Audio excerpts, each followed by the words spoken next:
नमस्कार दोस्तों, मैं बंटी चावला आपके अपने YouTube channel Hindi practice academy में आपका स्वागत करता हूं। तो जैसे कि फ्रेंड्स, पिछली वीडियो में हमने हिंदी के कुछ क्वेश्चन लिए थे, तो उससे आगे क्वेश्चन हम आज करते हैं। तो क्वेश्चन है, भवानी शब्द का पुल्लिंग, भवानी का पुल्लिंग है। भवानी का पुल्लिंग है यानी कौन सा शब्द इस भवानी का पुल्लिंग है? तो भवदेव, भवन, देव या भव।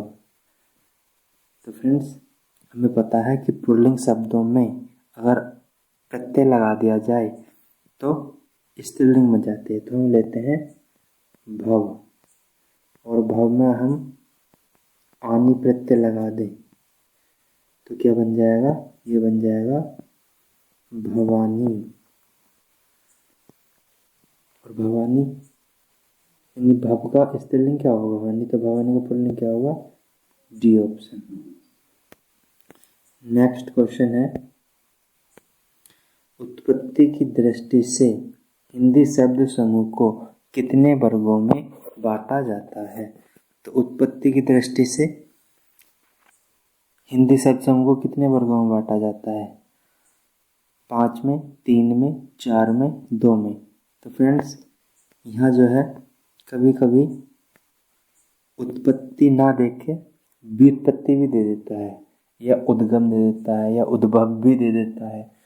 तो इन आधार पर शब्द समूह कितने वर्गों में बांटा जाता है? तो इसका ऑप्शन हो जाएगा हमारे पास ए, यानी कि 5 भागों में। वो 5 भाग कौन कौन से हैं? तो नंबर 1 पे है तत्सम, दूसरा है तद्भव, तीसरा है देशज, चौथा है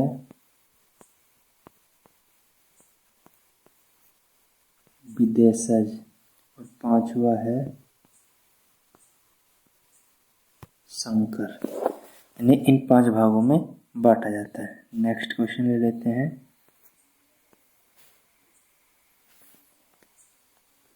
नेक्स्ट है, जो कठिनाई से प्राप्त किया जा सके। शब्द समूह के लिए एक शब्द बताइए जो कठिनाई से प्राप्त किया जा सके। तो वो दुर्बोध होगा, दुर्गम होगा, दुर्लभ होगा, दुस्साध्य होगा। तो दुर्गम का मन होता जाना, दुर्गम यानी जहाँ जाना कठिन हो। दुस्साध्य मन होता बीमारी, तो जो जिस बीमारी का इलाज करना कठिन वो दुस्साध्य होता है। दुर्लभ जहाँ लाभ मिलना कठिन हो। ठीक, तो यहाँ एक ऑप्शन बचता है, वो ऑप्शन है ए, दुर्बोध, जिसे कठिनाई से प्राप्त किया जा सके। नेक्स्ट क्वेश्चन है, वे शब्द जो विभिन्न पदों, वाक्यों अथवा वाक्य खंडों को आपस में जोड़ते हैं, तो वो क्या कहलाते हैं? सर्वनाम, विस्मयबोधक, समुच्चयबोधक एंड संबंधबोधक। तो वे क्या कहलाएंगे? वे कहलाएंगे हमारे पास, हमें पता है 2 वाक्य खंड या उपखंडों कैसे जोड़ा जाता है? समुच्चयबोधक अव्यय से। समुच्चयबोधक अव्यय जैसे कि और, तो, वह, या, अथवा आदि, ये समुच्चयबोधक अव्यय होती है। नेक्स्ट कह रहा है, किस वर्ग के व्यंजन अंतस्थ व्यंजन कहलाते हैं? तो अंतस्थ व्यंजन किस वर्ग कहलाते हैं? Option number D. सोचने वाली बात नहीं, यह वर्ग, और यह वर्ग में आता है यह, रे, ले और वे। ये 4 वर्ग, 4 व्यंजन जो हमारे पास क्या कहलाते हैं? अंतस्थ व्यंजन।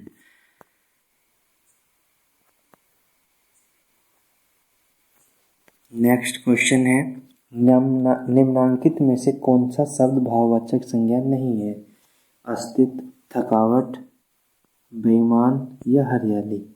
तो अस्तित्व यानी कि अगर विशेषण शब्दों में प्रत्यय लगा दिया जाए तो वो क्या बन जाते हैं हमारे पास? वे बन जाते हैं भाववाचक संज्ञा। तो ये अस्तित्व में तो प्रत्यय लगा हुआ है, तो ये भी क्या होगी? भाववाचक संज्ञा होगी। अब थक में आवट प्रत्यय लगा हुआ, मूल शब्द होता है थक, और प्लस इसमें क्या लगा हुआ है? आवट लगा हुआ है। तो ये क्या हो गया हमारे पास? थकावट हो जाएगा। हरियाली यानी कि हरियाली मूल शब्द क्या होता है? मूल शब्द होता है हरि। हरि में क्या लगा दिया, यानी कि होता है हरि और प्लस आली लगा दिया इसमें, तो बन गया हरियाली। तो यह एक ऑप्शन बचता है, वो है सी। तो सी क्या है, बेईमान। यानी बेईमान क्या होगा, बेईमान है गुण, ठीक, भाव नहीं है। अगर बेईमानी होता तो क्या होता, एक भाव बन जाता, लेकिन गुणों क्या, ये बेईमान क्या है, गुण है। नेक्स्ट क्वेश्चन है, निम्नलिखित में से कौन सा शब्द गुणवाचक विशेषण नहीं है, यानी जिसमें कोई गुण न हो। तो वो बहुत, नरम, ईमानदार या सुगंधित। तो नरम क्या है, नरम भी एक गुण है कि दूध नरम है, पानी नरम है। सुगंधित, कितनी अच्छी खुशबू आ रही है, तो ये भी क्या हुआ, गुणवाचक हुआ। ईमानदार, लड़का, तो लड़के की विशेषता क्या बता रहा है, विशेषण, तो क्या हुआ, यानी कैसा है लड़का, ईमानदार है। लेकिन बहुत क्या है, बहुत है प्रविशेषण,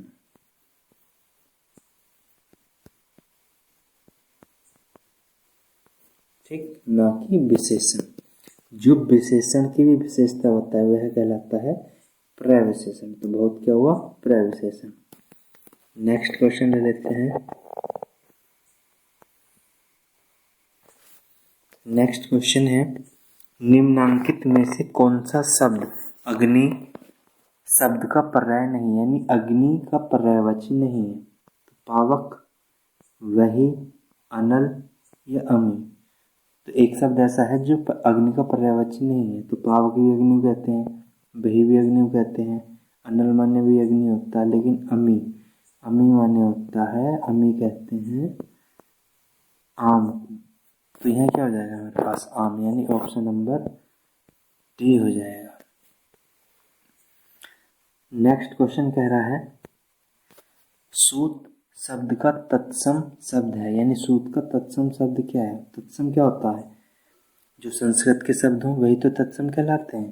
तो पीटना, धागा, सूत्र या नीच। अब इनमें से क्या हो जाएगा हमारे पास, तो हमें पता है कि तत्सम शब्द उसके होते हैं संस्कृत के, और संस्कृत का केवल यहाँ एक ही अक्षर बना होगा, वो है त्र। तो ऑप्शन नंबर क्या हो जाएगा, डी, यानी सूत्र का तत्सम होता है सूत्र। क्वेश्चन है, आध्यात्मिक शब्द का विलोम है, आत्मा से परे, आध्यात्मिक, आत्मिक या भौतिक। तो आध्यात्मिक यानी कि जिससे बाहरी वस्तु या बाहरी सांसारिक का कोई ज्ञान ना हो। तो इसका क्या हो जाएगा, ऑप्शन नंबर डी, भौतिक, जिससे बाहरी चीज़ों का ज्ञान हो वह भौतिकवादी होता है, और जिसे बाहरी चीज़ों का ज्ञान न हो वो आध्यात्मिक होता है। नेक्स्ट क्वेश्चन है, रिक्त स्थान की पूर्ति करें, कभी भी अपने मित्र की उन्नति पर डेडस डेडस न करो। क्या नहीं करो, वैराग्य, अहंकार, द्वेष, ईर्ष्या। तो वैराग्य तो फ्रेंड्स हो नहीं सकता है, क्योंकि वैराग्य होता है पति पत्नी में। अहंकार की यहाँ बात नहीं कर रहा है, द्वेष किसी पर हम लगाते हैं, लेकिन ईर्ष्या, ईर्ष्या क्या होती है, ईर्ष्या अपने मित्र की उन्नति पर की जा सकती है, यानी होती है, की जा सकती है। यहाँ ऑप्शन क्या जाएगा, डी। कौन सा शब्द शुद्ध रूप है, और शुद्ध रूप बताना हमें, ये शब्द यानी कि उज्ज्वल ऐसे लिखा जाता है, उज्ज्वल लिखा जाता है, उज्ज्वल ऐसे लिखा जाता है, ऐसे लिखा जाता है। तो फ्रेंड्स इसे बता सकते हैं हम संधि के अनुसार, क्योंकि वर्तनी अगर हमें बतानी है, वर्तनी सही करनी है तो संधि हमें आनी चाहिए। और संधि है हमारे पास उज्ज्वल। उज्ज्वल कैसे बनता है, ये बनता है उद प्लस ज्वल से, ठीक। और ये व्यंजन संधि का उदाहरण है, क्योंकि व्यंजन संधि में एक तय का उदाहरण आता है, और वो यह कहता है कि तय के बाद च, जय और ल में से कोई भी अक्षर आए तो आधे तय का द्वित बन जाता है। जैसे कि इस तय का बन जाएगा हमारे पास, यहाँ ले लेते हैं हम, ये ऊ तो रहेगा ही, और तय का बन जाएगा आधा जय, और यहाँ पे क्या है, आधा जय, व और ल, ये बन जाएगा उज्ज्वल, यानी ऑप्शन नंबर हो जाएगा हमारे पास ए सही। नेक्स्ट क्वेश्चन,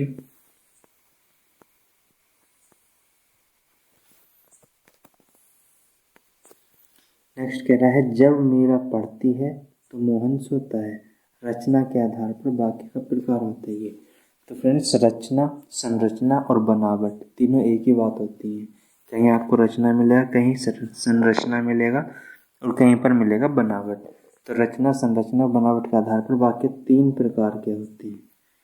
वो होता है, एक होता है सरल वाक्य, एक होता है मिश्र वाक्य और एक होता है संयुक्त वाक्य।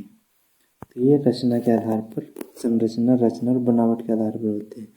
तो यहाँ कह रहा है हमसे कि हमें बताना है जब मीरा पढ़ती है तो मोहन सोता है, रचना के आधार वाक्य का प्रकार बताना। तो ये मिश्र वाक्य है, सरल वाक्य है, आज्ञासूचक वाक्य है या संयुक्त वाक्य है। तो यहाँ सरल वाक्य क्या होता है? जहाँ एक उद्देश्य हो और एक विधेय हो, या दो उद्देश्य दो विधेय हो, या अनेक उद्देश्य अनेक विधेय हो। और मिश्र वाक्य ये कहता है कि जहाँ दो उपवाक्य किसी संयोजक समुच्चय बोधक अव्यय से जुड़े हुए हों। और यहाँ जो ये तो है, ये क्या है हमारे पास? समुच्चय बोधक अव्यय है। या फिर इस प्रकार कह सकते हैं हम कि मिश्र वाक्य में दो वाक्य होंगे और बाद वाला वाक्य यानी उपवाक्य किसी पर आश्रित होगा। तो यहाँ पर जो ये है, जब मीरा पढ़ती है तो मोहन सोता है, यानी कि मोहन का सोना किस पे डिपेंड कर रहा है? मीरा के पढ़ने पर। यानी कि मोहन कब सोता है? जब मीरा पढ़ती है। और इस आधार पर, रचना के आधार पर वाक्य क्या हुआ हमारे पास? मिश्र वाक्य हुआ। नेक्स्ट क्वेश्चन है,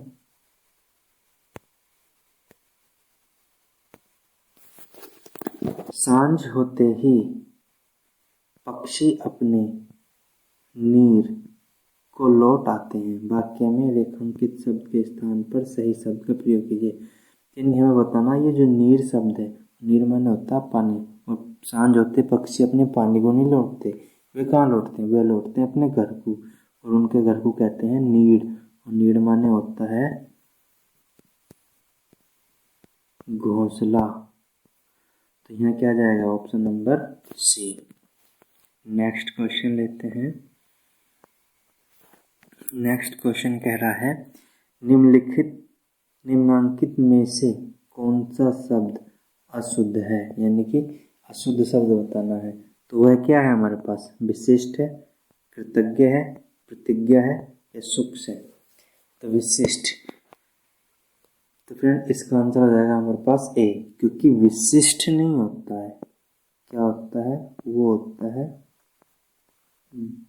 विशिष्ट, यानी कि ठे नहीं बनता है। क्या बनता है? टे बनता है। ठीक, नेक्स्ट लेते हैं।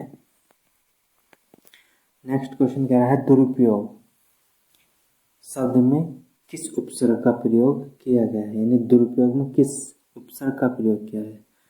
तो दुरु का हुआ है, दुरु हुआ है, दुरु हुआ है या दु का हुआ है? दुर प्लस उपयोग, यानी कि अगर हम इसे उपसर्ग अगर हमें बताने तो भी हमें संधि आनी चाहिए। तो इसे हम तोड़ेंगे, ये टूटेगा हमारे पास। यहाँ पर तोड़ लेते हैं इसको, यानी कि हो जाएगा दुर प्लस उपयोग। ठीक फ्रेंड्स, तो जाएगा दुर प्लस उपयोग। तो कौन सा ऑप्शन हो जाएगा? दुरुपयोग। नेक्स्ट क्वेश्चन कह रहा है कि धर्मावलंबी शब्द किस प्रकार निर्मित हुआ है? ये धर्मावलंबी का हमें क्या बताना है? संधि विच्छेद बताना है। तो इसे हम फ्रेंड्स तोड़ते हैं। तो ये टूटेगा कैसे? ये पहले तोड़ लेते हैं हम इसे धर्म, क्योंकि यहाँ क्या लगा हुआ है? यहाँ आ का डंडा लगा हुआ है ना। और आ का डंडा कब लगता है? जब व्यंजन सॉरी दीर्घ संधि होती है। तो धर्म में तोड़ लिया, धर्म प्लस, अब क्या बनेगा? ये धर्म प्लस अवलंबी। अब लंब, और फ्रेंड्स अगर हम गौर से देखें तो यहाँ लास्ट में क्या लगा हुआ है, एक प्रत्यय लगा हुआ है, वो प्रत्यय लगा हुआ है बड़ी ई। तो धर्म प्लस अवलंब प्लस ई, तो ये क्या बन जाएगा, धर्मावलंबी। अगर हम इन दोनों को जोड़ेंगे तो यहाँ से क्या है हमारे पास ए निकल कर आएगा, और यहाँ से भी क्या है हमारे पास ए है, और ए मिल के क्या बनेंगे, आ बनेंगे। तो ये वही वाला तो आ है, ये जो बन रहा है धर्मा। और लंबी यानी कि यहाँ से ई है, ई क्या है हमारे पास प्रत्यय है, और ई जब इसमें जुड़ेगी तो क्या बन जाएगा, बड़ी की मात्रा बन जाएगी। तो ये क्या बन जाएगा, धर्मावलंबी। तो ऑप्शन हो जाएगा हमारे पास सी।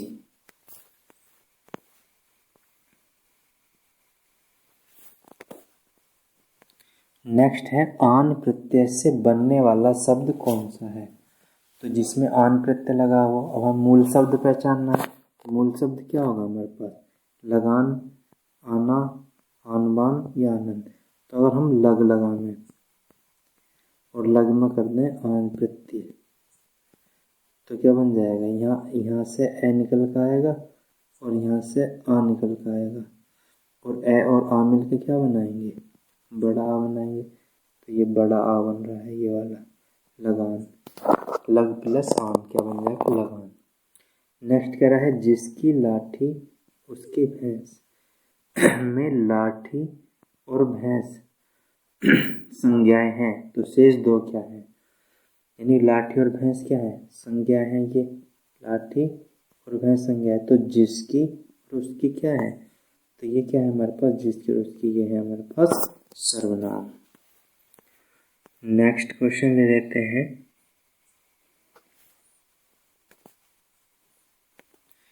नेक्स्ट क्वेश्चन कह रहा है लाल से निर्मित होती है लाली, तो काले से क्या होगा।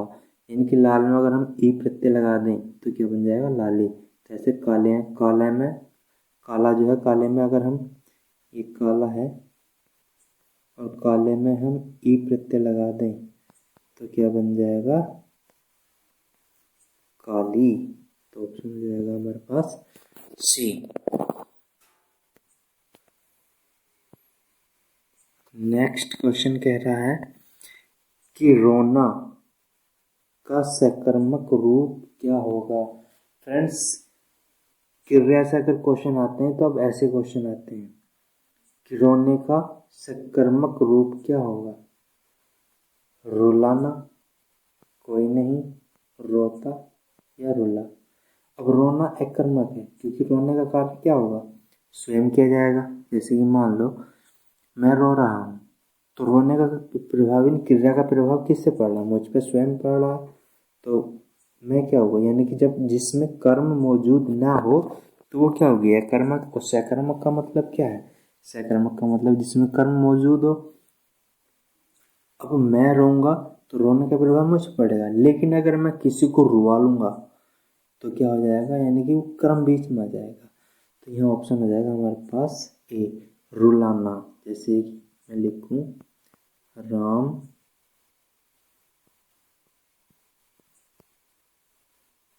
मोहन को रुलाता है। तो ये मत कहना फ्रेंड्स कि यहाँ ता है और यहाँ ना है। तो ये वर्तमान काल का वाक्य है, इसलिए ये हमारे पास भूतकाल का वाक्य है, इसलिए हमारे पास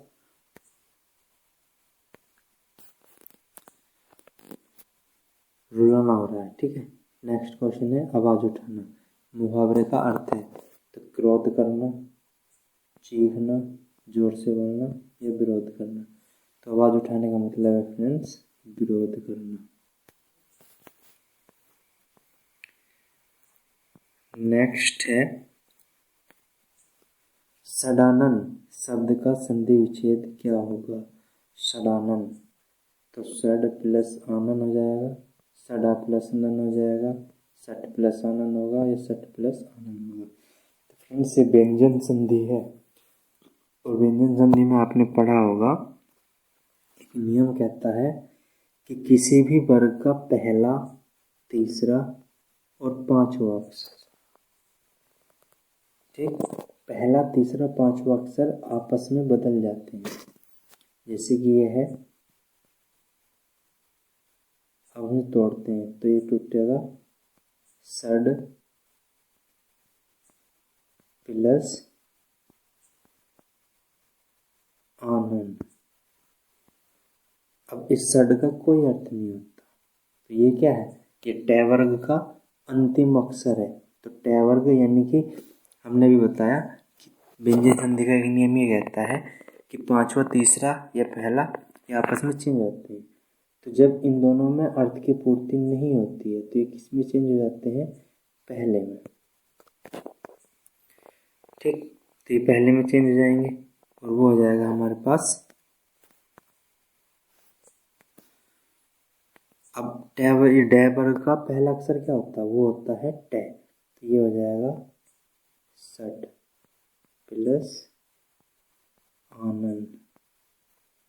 ठीक, और यहाँ ये भी कैसा होगा, आधा होगा, ये ध्यान रखना। तो यहाँ से ए निकलेगा और यहाँ से आ, यहाँ से ए निकलेगा और यहाँ से आएगा आ, और मिलकर क्या बनाएगा, ये बनेगा आ, ये ऐसे करके सट, यानी सट बोलते हैं 6 को। और आनंद हो जाएगा हमारे पास सिर, यानी कि 6 सिर जिसके हैं वो क्या होगा, सडानंद। तो ऑप्शन नंबर हो जाएगा हमारे पास क्या, क्या ऑप्शन होगा बताओ। अरे भाई सी ऑप्शन हो जाएगा। नेक्स्ट क्वेश्चन है, गाकर खाकर क्रियाओं को क्या कहते हैं। तो हमें पता है कि जिन क्रियाओं के अंत में कर शब्द लगाता, कर करके, वो शब्द क्या कहलाते हैं, वो क्रिया क्या कहलाती है, वो कहलाती है पूर्वकालिक क्रिया। नेक्स्ट क्वेश्चन कह रहा है, नेक्स्ट और अंतिम क्वेश्चन है इस वीडियो का, ये कह रहा है एक वाक्य अशुद्ध है, उसका चयन कीजिए, उसके अंग अंग सजाए गए, यह सब आपकी कृपा है, उसने मुझे दिल्ली दिखाई, वह बुद्धिमती स्त्री है। यानी एक वाक्य गलत है, वाक्य सब सही है। तो फ्रेंड्स इसका ऑप्शन हो जाएगा ए, उसके अंग अंग सजाए गए। अंग नहीं है, उसका शरीर सजाया गया होगा, या उसका अंग सजाए गए, नहीं है, या उसका अंग सजाया गया। ठीक, तो ये हो जाएगा हमारे पास ये ऑप्शन। चलिए तो फ्रेंड्स आज के लिए इतने रखते हैं, बाकी मिलेंगे नेक्स्ट वीडियो में। अगर आपको ये वीडियो पसंद आई तो लाइक करो, शेयर करो और सब्सक्राइब जरूर करो।